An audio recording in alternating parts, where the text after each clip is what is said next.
Hello বন্ধুরা, এখন 1:45 বাজে। আমার হাজব্যান্ড খাবার খেয়ে চলে গেলেন, আর বাচ্চাদেরকে খাইয়ে দিলাম। আমার ছেলেকে খাইয়ে দিয়েছি। এখানে আমার মেয়ে আছে, আমার পুতুল পুতুল আমার দেখছে মুখ টেড়া করে। আর এখানে আমার সোনা বাবা বসে আছে। এখানে আমার সোনা বাবাটা বসে আছে, আর মনাটা আমার ঘুমাচ্ছে, আর সোনাটা আমার জেগে আছে। সোনাটা আমার মুখটা দেখতে পাচ্ছেন, এই দেখুন বসে আছে। তা আমি খাবার কী কী নিয়েছি আপনাদেরকে আমি দেখিয়ে দিই।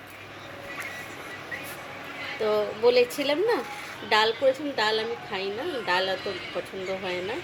তো সজনে ডাঁটাটা রেখেছিলাম, ওটা আছে। আর রুটি আছে, আর বেসনের তরকারি করেছিলাম সেটা হচ্ছে। এখানে আলু ভাজা আছে। আমি এই দিয়েই খাবো। আপনারাও চলে আসুন, আপনারাও খেয়ে নিন।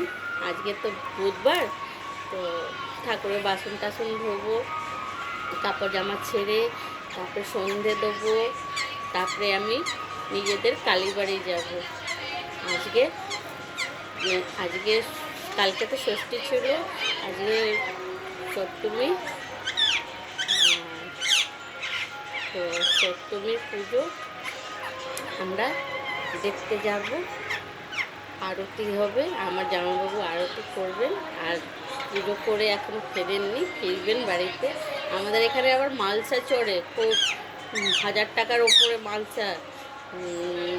যেমন মানে কুপনের ওপরে দেয় মালসা, এখানে পাওয়া যায়। 500 টাকারও পাওয়া যায়, 250 টাকারও পাওয়া যায়, 1000 টাকারও পাওয়া যায়। উনি তো পুরোই, ওনার তো ভোগই আলাদা থাকে, কেন ভোগ তো উনিই বিতরণ করেন, ঠাকুরকে নিবেদন করেন।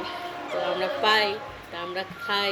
এ তো কপাল যে আমার শ্বশুরবাড়ির লোকেরা সবাই ভালো আছে, আমার দিদির পাশেই থাকে। তা আমি প্রসাদ সব কিছুই পেয়ে যাই, আমার অমনি কোনো জিনিসে দুঃখ নেই। তো সব আপনাদের আশীর্বাদ, আর এর থেকে বড় কি আশীর্বাদ হওয়ার দরকার। তো মা বাবাদেরই আশীর্বাদ সন্তানদেরকে হওয়ার দরকার, তাই তো। তো আমি এবার খাওয়াটা স্টার্ট করি, তাহলে আমি রাখি। আমি বিকেলবেলা যদি ভিডিও করব, তা আপনাদের নিশ্চয়ই পাঠাবো, আপনারা দেখবেন। Tata, bye bye.